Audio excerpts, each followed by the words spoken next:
Known as the Mother Road, we're talking about Route 66 because it is marking its 100th anniversary this year. And it's more than a stretch of highway, it's a symbol of American travel and culture. For one Cleveland photographer, it's been a lifelong passion, and now his images are actually part of the centennial celebration of Route 66.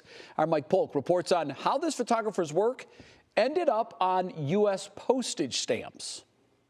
From Chicago to Los Angeles, Route 66 stretches across 8 states, carrying a century of American stories. Welcome in. But our stop is in Lakewood, Ohio, in the studio of photographer David Schwartz. Just look around and you'll see he has fallen in love with the life, the people, and the colors of Route 66. How many photos do you think you've taken, estimate for me, around? Hundreds of thousands. Wow. Yeah.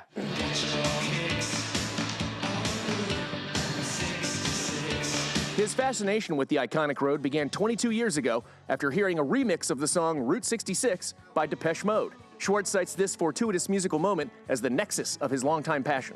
What is it about Route 66 in particular that enamored you so? Well, it started off with just the scenes along the old highway, you know, old signs with beautiful patina, buildings, sometimes beautifully preserved, other ones falling apart at the side of the road.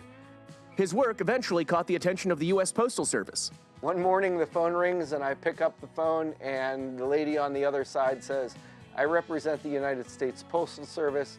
We're doing a set of centennial stamps for the 100-year anniversary of Route 66. We've looked all over the internet, we found your work, and we'd like to work with you." Wow. So far this sounds like it could be like a scam from South Korea. Right. It was legitimate, and here they are. 8 stamps, one from each state the route runs through, along with a photo surrounding the collection. One of Schwartz's favorites features the Munger Moss Motel. This beautiful restored neon sign that sits in front of this Missouri motel. And they were celebrating the 70th anniversary of the motel the day that I took that photograph. Then we've got another favorite of mine. It's called Alone in the Desert. And it's this beautiful, just kind of patinaed motel sign that used to stand in front of a Whiting Brothers motel sign that's been torn down. With more than 2,400 miles to travel, the choices are endless. How do you decide when you are photographing Route 66 what is photo worthy and what is not? I tend to look for light, for one. I absolutely love sunrises on Route 66. It's just this peaceful, beautiful moment in time to see the sun come up over the road and the promise of a brand new day.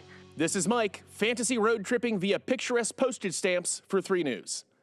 Those are beautiful. Yeah, I love those old picture books of just Route 66. So many beautiful pictures. The centennial Route 66 stamps will be available starting in May. David Schwartz regularly offers open studios.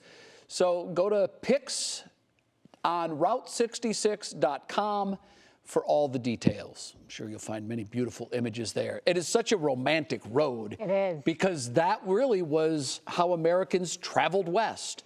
Yeah. And many of them went there and didn't come back, and then others that would travel back and forth were on Route 66 more than any other artery. When I worked in Phoenix, we went up there and I have this picture that says Route 66 with going through Flagstaff. Yeah. And it's just one of those where you go, man, that's Route 66. Yeah.